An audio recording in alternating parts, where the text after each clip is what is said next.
everyone.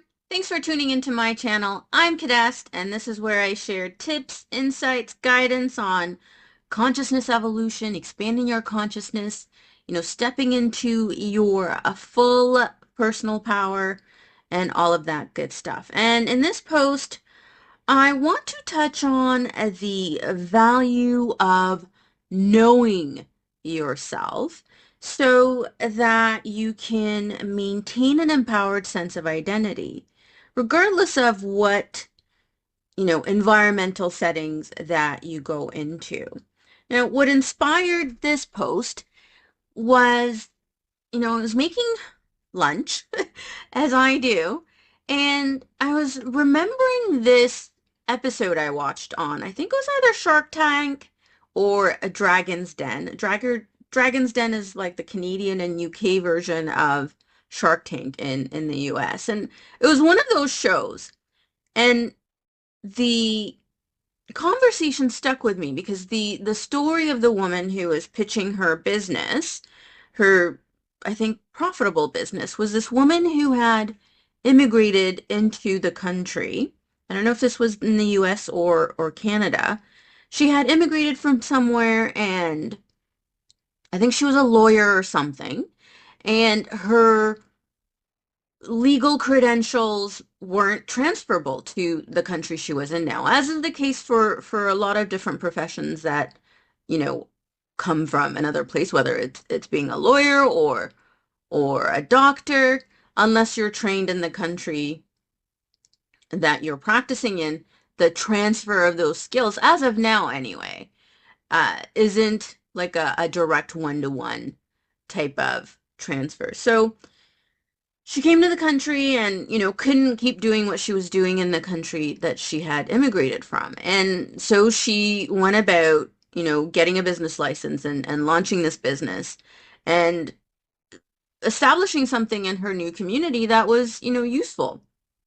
And it made me think of, what is it about an individual who can come into an environment and maintain their empowered sense of self, regardless of the no's that they may encounter in their new environment, in their external environment. And this is a question you can explore for yourself, that I encourage you to explore for yourself. What about yourself do you know for sure?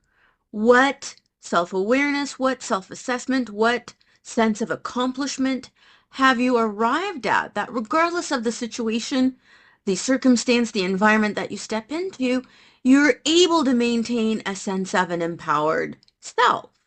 Now, here's a woman who came into a new environment and who basically, would meet a lot of no's. No, you can't be a lawyer here. No, your credentials aren't acceptable here. No, you can't earn the kind of living that you were earning elsewhere. Like, that is the sort of systemic response that she encountered in the new environment. And that didn't stop her. That did not stop her from, exerting her grit, her passion, her self-awareness, her creativity to create a new path and allow herself to build a new life from a new path, from a new set of skills, and find success, and end up on national or international television with her new business. So it made me think, like, what is it that allows one person to come into a new environment and maintain an empowered sense of self, regardless of the no's they may encounter in that environmental context or in that external environment?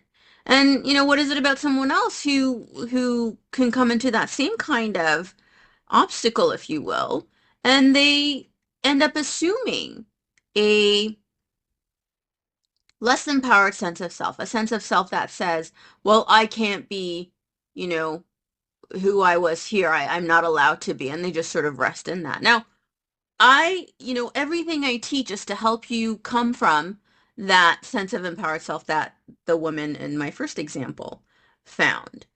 And one of the things that I often like to remind my readers, my coaching clients, is there is no regression in consciousness. You can't be less than you've become. So regardless of what circumstance you walk into, if you're encountering feedback or communication or a standard that says you can't be all that you've been before here, you have to recognize that that is an artificial limit, that there is a way, there can be a way for you to express the same level of success as you have before.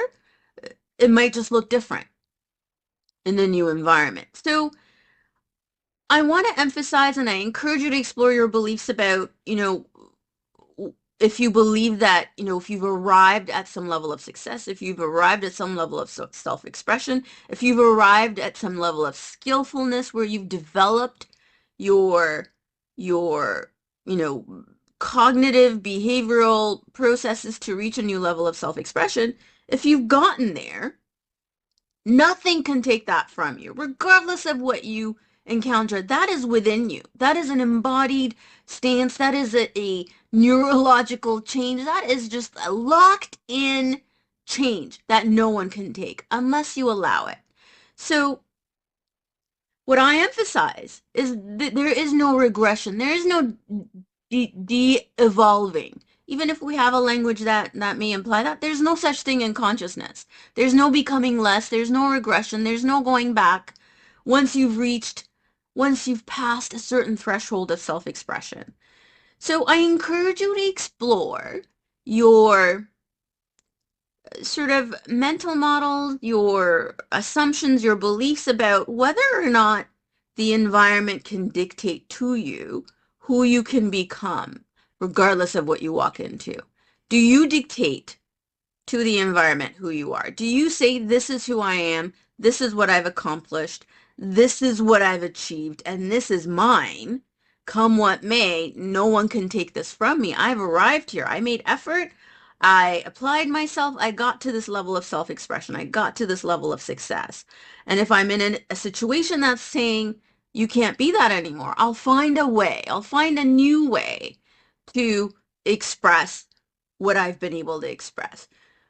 Find within yourself the beliefs, the understanding, the narratives, the, you know, self-assessment, the self-awareness, the self-knowledge that you need to be able to maintain your stance of empowerment and accomplishment, regardless of what's in the environment. What allows for things in the environment to change is exactly this kind of personal agency that moves into it. Now, I really hope that countries, implement processes in their laws and policies that allows individuals to transfer their skills regardless of, where they've gotten their education. I know, there are really qualified doctors that got their credentials in another country that aren't able to effectively practice in the new country that they're living in, and then they're left to, you know, do something else that they might not be as passionate about. And in that same context, you hear of, doctor shortages and nurse shortages and the like. And it's like,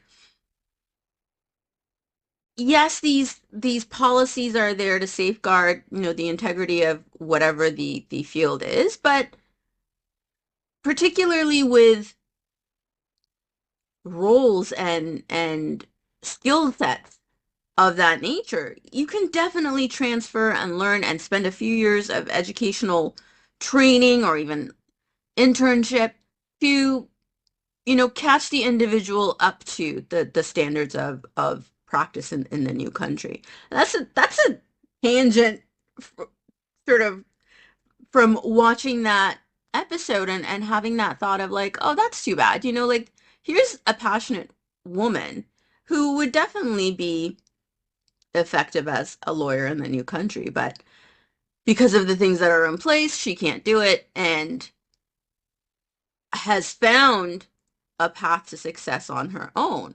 But it doesn't need to be that way from my perspective. So it's my hope, as an aside, that countries do, especially within the kind of sort of diverse landscape we live in, people move to different countries and make a living there. So especially within that, and that's not something that's going to change. So within that context of, yeah, immigration is kind of a lasting thing in human development. Humans have always migrated to new places. So I hope countries adopt policies and standards that allow those transfer of skills so that people who are passionate about the profession they've chosen are able to come and serve and fill a need where that need exists. So that's an aside. And that's speaking to that the change to the policies and the standards that are, in the environment begin to change because people who are passionate about their profession are maintaining that passion, that empowered sense of self, that empowered sense of accomplishment, and pushing to change policies and laws to make the environment allow that kind of progress to take place. That's a side conversation. But the point is that you don't have to let the environment dictate your sense of who you are, especially if you've exerted effort to reach a level of self-expression, reach a level of personal and professional self-expression that, has allowed you to come on to a new level of success. You can maintain that stance. You can maintain that sense of self through self-awareness, through self-knowledge, through having those cognitive boundaries in place that allow you not to take the no in the environment to heart, if you will. You don't let that no in the environment stop you from passionately, creatively forging a new path for yourself, if that's what you need, or changing that no, advocating to change that no in the environment, using your creativity and passion to influence change in that no in the environment. Progress is inevitable. One of my perspective is in the world that we live in today, social progress is inevitable. I know these things will change eventually, but in the meantime, you don't have to allow the environment to dictate your sense of self. You don't regress, and you don't have to play into any narrative that tells you you can't be all that you've already become and more. So I wanted to touch on that. That came to mind today when I was making lunch. I was like, let's put this out there because someone obviously likely needs to hear it. I'll repeat, there is no regression in consciousness. There is no regression in the expansion of consciousness in the universe. The universe is expanding, human consciousness is expanding, progress is inevitable. So I encourage you to come into your experiences from that stance. If you enjoyed this tip on deliberate creation, personal development, consciousness evolution, be sure to visit my website for books, courses, and more to help you in your personal development and personal transformation journey.